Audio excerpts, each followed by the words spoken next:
Zoumana, hello, can we have an update on Christopher and Yael? And will they be the only ones absent for the trip to Reims? Christopher, the first one, he had tests. The tests are rather reassuring since the ligaments are not affected, which is what we feared. He is still out, but it is less serious than what we hoped in any case. So that is a good thing. Of course he will not be on the trip to Reims for Yael Manga. He is in the recovery phase, he should be back in the team normally during the week. But hey, since we play on Monday, it is a week where we are in the middle of a match, but that does not change anything. He will be back in the team when Reims returns. Have you got your internationals back, and in what condition have you got Nancy-Lorraine back? I have got the internationals back indeed. I don't make a distinction between the two. Both came back well since they qualified. One validated Bashir with Switzerland, the other is coming off a trip where they still knocked out Cameroon and Nigeria. So it's not completely validated, but he's giving himself the option of being able to validate it, in March in Mexico.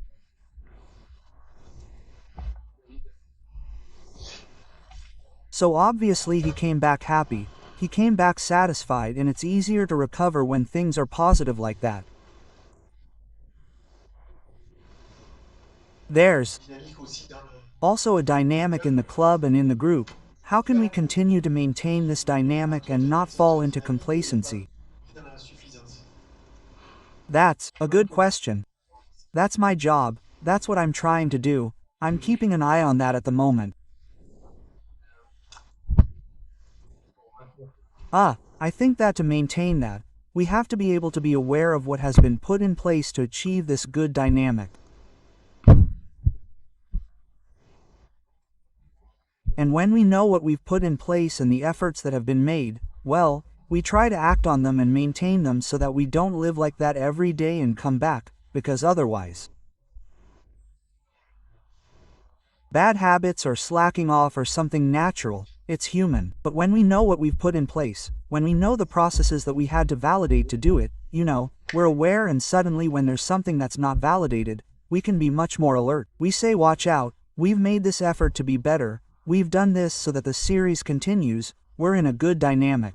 Here, we're a little less vigilant. So it's more based on that. You use the lever of the Boulogne match, which was the real one at the start of the season, to put your group on alert?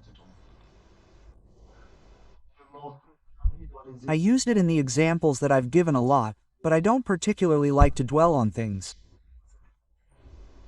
I'm trying to put myself in the players' shoes. We're in a good phase, we're on a good path. If they hear their coach telling them every time, watch out, Boulogne. Yes, but Coach Boulogne, it's over there, we're winning, we're in a good phase, it's, to alert them by saying, we're in a good phase, try to make it last as long as possible. Keep it up, quote. We're in a good phase, things are working well, there's a good mood, there's joy. You want to keep this positive atmosphere, you want to maintain it, you want to make the effort rather than just dwelling on things. You have the best defense in League 2. If we go into detail, what makes your defense so strong? In terms of the work of the center backs, the role of the full backs in both midfield, well, what you're going to tell me is that the whole team defends, but that's exactly it. But if we go into a bit more detail, what do you think makes your team the best defense in League 2? A good goalkeeper, good defenders, and a committed team from the offensive players, I would say. It starts with the attackers concerned about losing by reacting. And then sometimes, when you defend in football, there are two phases. There's the phase when you have the ball, and there is the one when you don't. And when you want to defend well, you have to defend well when you don't have it. And there is also a philosophy, which is to tell yourself that the more you have the ball, the less you have to defend, so the fewer problems you have to deal with. Even though we know that in a match, there are still two phases, but it's about trying to extend the one where we have it as much as possible to prevent the opponent from being dangerous and accepting when we don't have it, and well, to be solid and make the efforts together. But I'm going back to what I was saying and I'm sticking to my line of conduct. When we talk about reconstruction, about rebuilding, we have to start with the foundations. And so the foundations of a team are its solidity before thinking about anything else. If we concede too many goals or we concede goals every time, how do you expect us to plan for possession, or how to score goals when we're conceding them?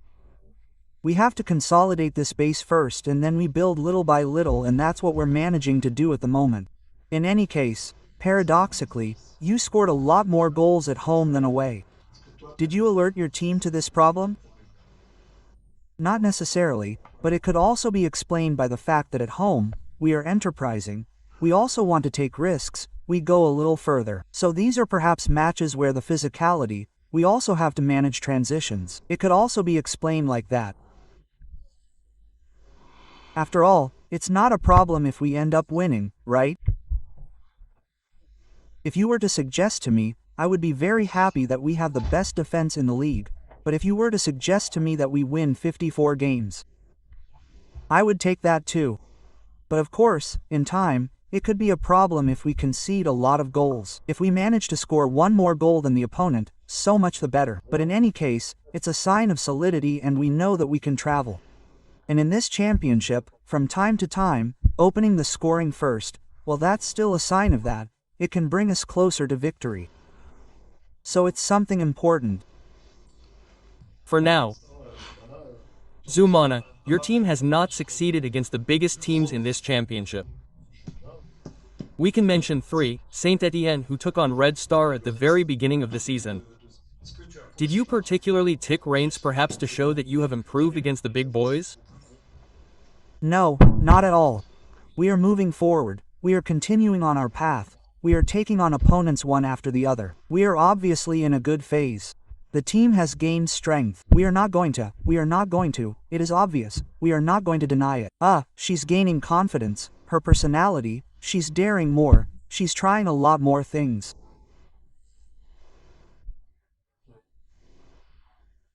This is a match where we're going to try to maintain this series, to consolidate it and to stay in this continuity without asking ourselves questions about where our opponent is and start looking at the teams we've won that are at the bottom or at the top, since things change so quickly.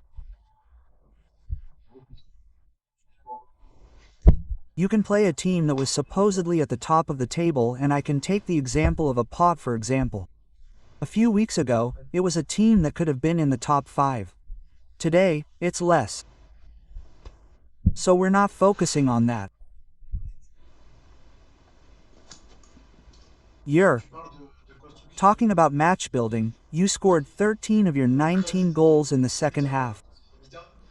What does that mean to you?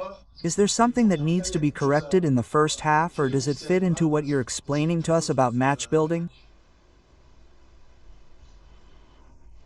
Who said that to win a match, you have to lead in the first half?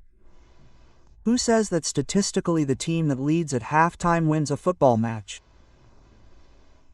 Who says that you have to lead after 45 minutes? A match is 90 minutes, or now with added time, 98 or 95 minutes. A victory, once again, is something that has to be built. I've said it before, I'll say it again, and I'd like us to be leading after 45 minutes. That's good. But when that's not the case, the match isn't over.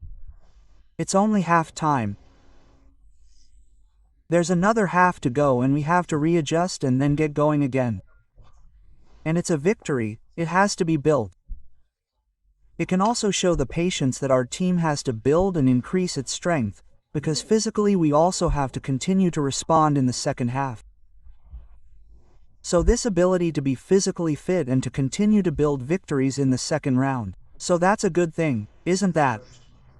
Precisely the sign of a new serenity, perhaps a new certainty in your team in managing matches? In this construction phase, we're starting to have certainties.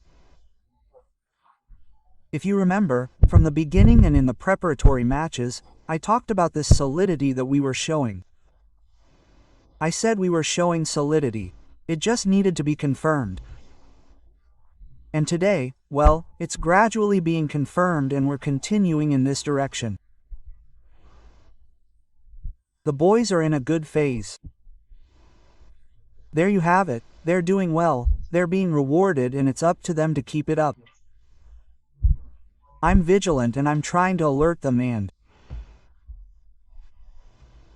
push them, to challenge them so that it lasts as long as possible. Then, we move forward and I also know that the group and this team is still capable of doing better than what it's doing. But these are phases and stages. For now, we have validated some stages, there are others to validate. We saw it against Rodez in particular. What do you think makes the Savani or Mendy duo so successful? Well, there is a complementarity, given their profiles. One is more into passing and the other is into finishing. Then, there is also a complementarity that is not off the pitch since the two boys are together in the MHSC youth team. So that also creates a closeness, so it creates a bond. So inevitably when there is a bond off the pitch, it can also be felt on the pitch. And then there you have it, these are two experienced players who bring a lot to the team. So it is both good for them and good for us.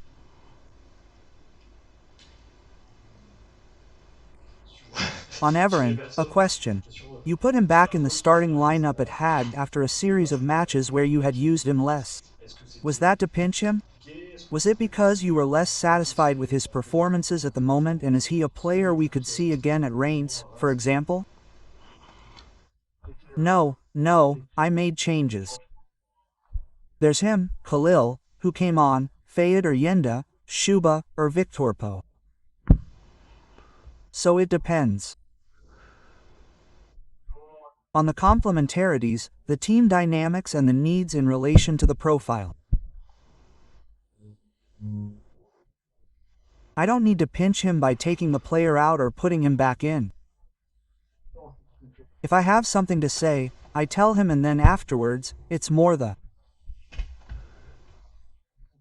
profile that makes me decide and in relation to the collective dynamics, what I want to put in place. So it's in relation to that. But a season is long, I've talked a lot about marathons.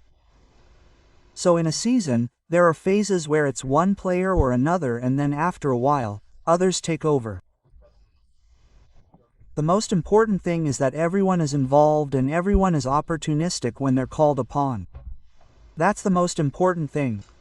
What kind of match do you expect are? A tough match, a complicated match.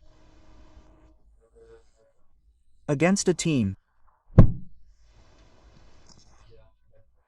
that has quality, that gives the impression that it hasn't quite found its rhythm yet. So that's it, it'll be a tough match like all League 2 matches. And that's it, nothing more. We'll go there with humility, with the desire to maintain our run. That's it, we'll go there with this ambition to stay solid and continue to cause problems for our opponents. They have a profile that is somewhat similar to yours, with players in the team composition, with players who were there in League 1 last season, some who stayed, I'm thinking of TD Tima for example. Do you have the feeling that they are very similar to TJ Tima? I haven't analyzed his game in depth to answer that. Afterwards, I think that we are still different from that club in Reims. They sold players for certain sums. They had 11. Oh sorry, the general aspect because well, financially, they allow themselves to be able to keep players who are sought after, to keep them. In terms of finances and the way they have designed the squad, I think we are not in the same league. Well, after all, it's the pitch that speaks and we remain ambitious, but they are part of these clubs and these teams. For me, like Saint Etienne, we are not in the same league at this level. So, it's the pitch that speaks. It doesn't take away our ambition, but we are different. Now, to come back to your question about the starting 11. They have players that they bought, there was a transfer window. Are we similar? I don't think so. If you draw a parallel with Tama and Savanier, yeah, I think they are two different profiles anyway. They play in a different way, I think. Thomas is a bit more of a relay 10. I see TJ more as a real number 10, a notch higher anyway. Is Nakamura their X factor today? Is he the number one danger for this team?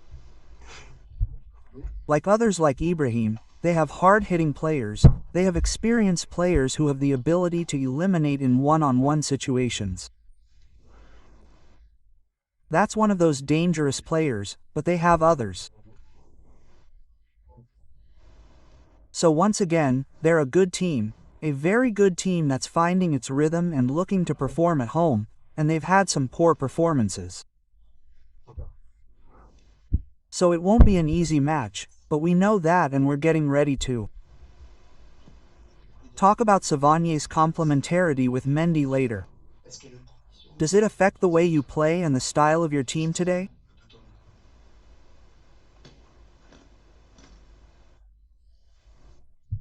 The way my team plays depends on all the players, not just Mendy. And it's a combination that makes me choose one system over another, one style of play over another, more than two players. It's the whole thing. That's it.